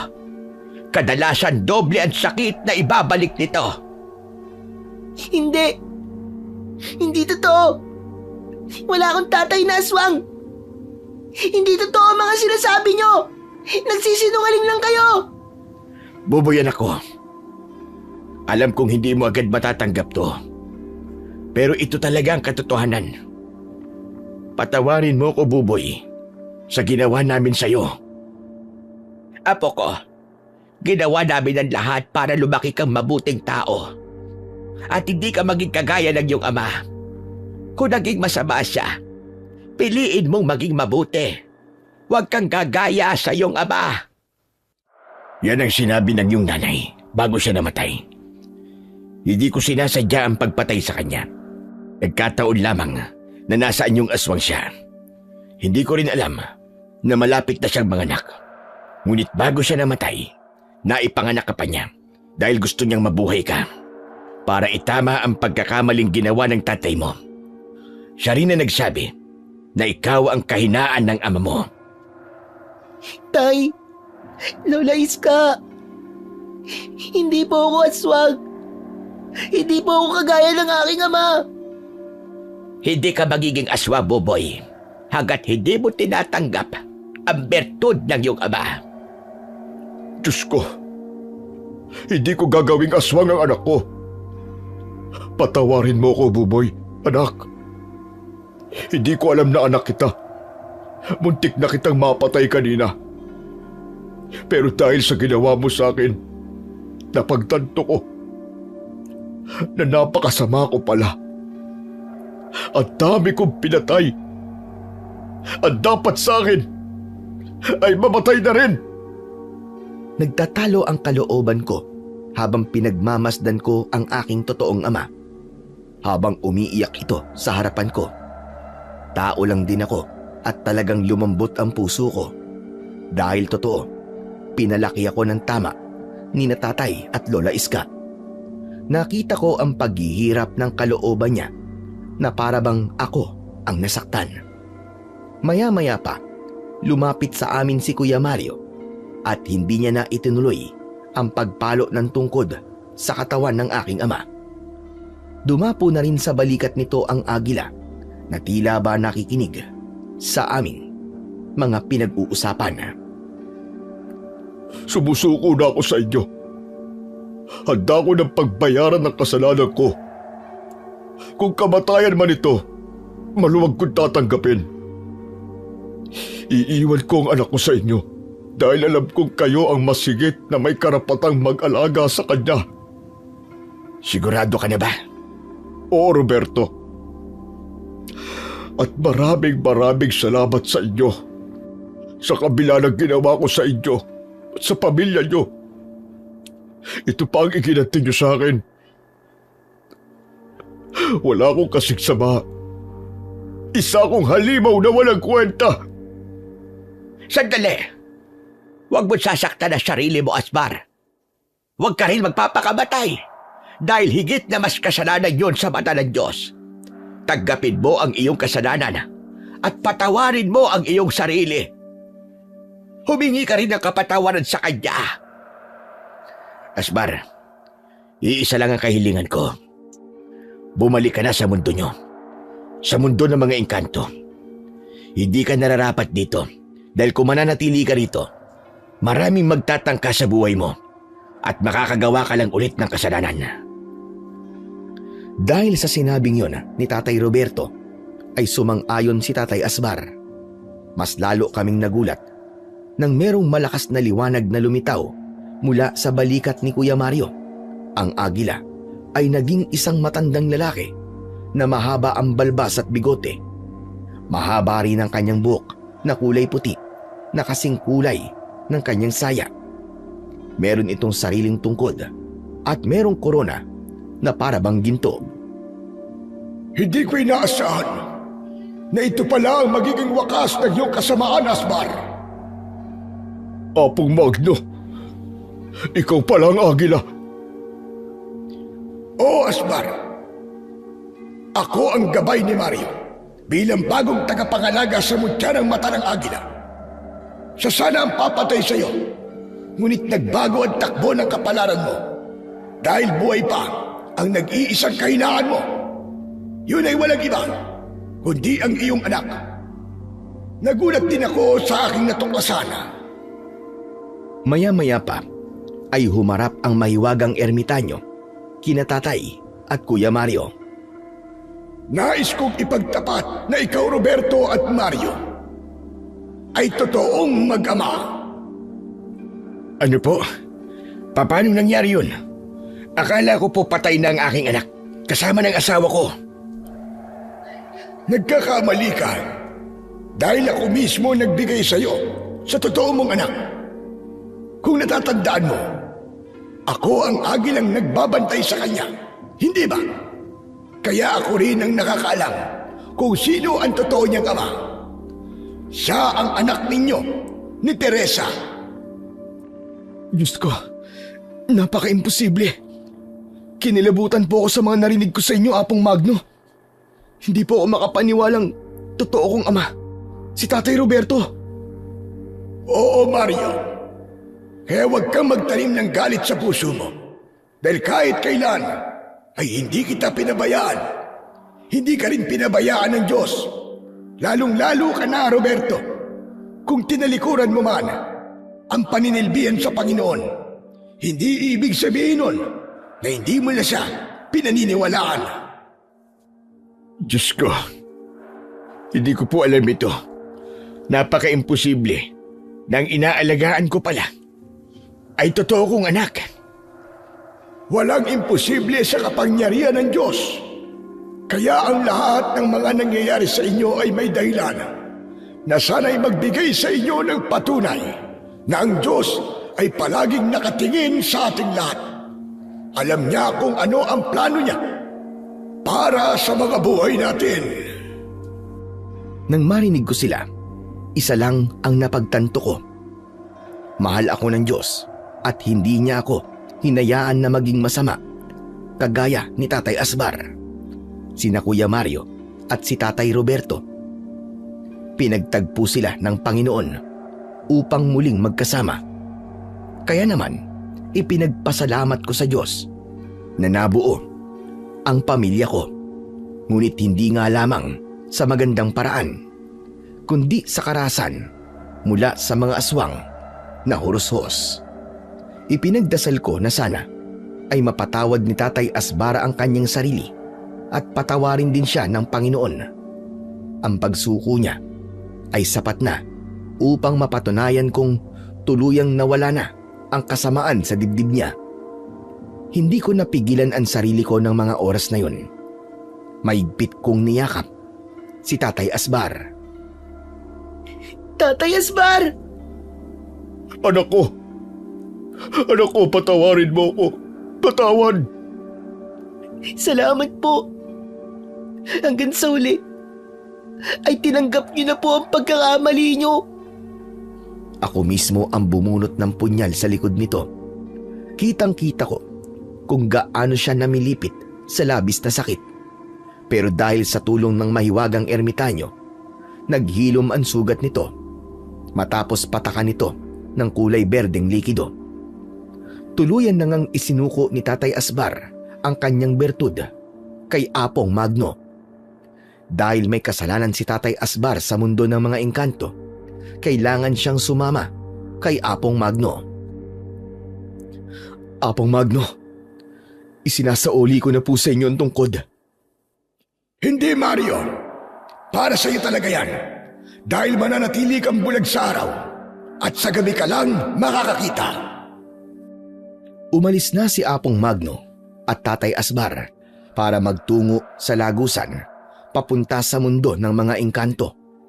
Sina Tatay Roberto at Kuya Mario naman ay nagyakap ng maigpit, habang si Lola Iska, nilapitan niya ako at niyakap din ng maigpit. Sinabi nitong ang mga nakita namin ay kalimutan ko na. Marahil ay nagtatanong kayo kung may dugo akong engkanto. Wala po, dahil ang nanay ko ay tao kahit siya ay naging aswang. Nagiging aswang lang ang hurusos kapag nilunok niya ang bertud. Hanggang ngayon po ay nagpapasalamat pa rin ako kay Apong Magno dahil tinulungan niya ang aking kapatid na bulag na si Kuya Mario at ginawa niyang isang mahusay at matapang na antingero. Bago ko nga po pala tapusin ang istorya ko, ay nais ko lamang pong magpasalamat sa inyo, Sir Blair. Dahil binigyan niyo po ako ng pagkakataon na maibahagi sa lahat ang aking natatanging kwento na hindi ko po makakalimutan. Ako nga po pala ulit si Buboy. At ito ang katapusan ng aking kwento. At sana po ay may napulot po kayo na magandang aral. Sa kwentong inyong napakinggan, pinatutunayan lamang na sa mundo ng tukso at pagkakamali, mahalagang maunawaan natin na ang kasamaan ay hindi kailanman mananaig laban sa kabutihan kung ang puso ng tao ay nananatiling nakaugat sa pananampalataya sa Panginoong Diyos. Sapagkat ang tunay na lakas ay hindi nasusukat sa pagiganti, kundi sa kakayahang magpatawad. Ayon nga sa Roma 12:21, huwag kang padadaig sa masama, kundi bagkus daigin mo ng mabuti ang masama. Ang kapatawaran ang nagsisilbing sandata upang mapawi ang galit na matagal nang kinikimkim sa dibdib. At ito rin ang nagbubukas ng pintuan tungo sa kapayapaan ng kalooban. Matuto tayong harapin at tanggapin ang ating mga pagkakamali, sapagkat sa pag-amin ng ating kahinaan, doon nagsisimula ang tunay na pagbabago. Huwag nating hayaan ang ating sariling pagkukulang ang maging dahilan ng ating pagbagsak. Sa halip, gawin natin itong hakbang upang tayo'y maging mas matatag at mas malapit sa Diyos. Sapagkat tulad ng sinasabi sa 2 Korinto 12:9, sapat sa iyo ang aking biyaya, sapagkat ang aking kapangyarihan ay nahahayag sa kahinaan. Hindi maikakaila na mahirap kalaban ang taong labis nating pinapahalagahan, lalo na kung nasasaktan tayo. Ngunit sa kabila nito, pinapaalalahanan tayo na piliin pa rin ang kabutihan kaysa galit. Habang may oras pa, sikapin nating baguhin ang ating sarili, maging mabuti, maging mapagkumbaba, at maging magpatawad, upang tayo'y maging kalugod-lugod sa mata ng Panginoong Diyos. Sapagkat ang buhay na inaalay sa kabutihan ay hindi hahantong sa kapahamakan, kundi sa liwanag ng kanyang pagmamahal. Maraming salamat po sa walang sawa niyong pagsuporta at pakikinig sa aking mga YouTube channel. At huwag niyo rin pong kalimutan na mag-subscribe at i-hit ang notification bell para sa mas marami pang makapigil hininga na kwentong aswang at katatakutan mula sa mundo ng kababalaghan. Hanggang sa muli po at pagpalain kayong lahat ng ating dakilang Diyos na siyang pinakamakapangyarihan sa lahat.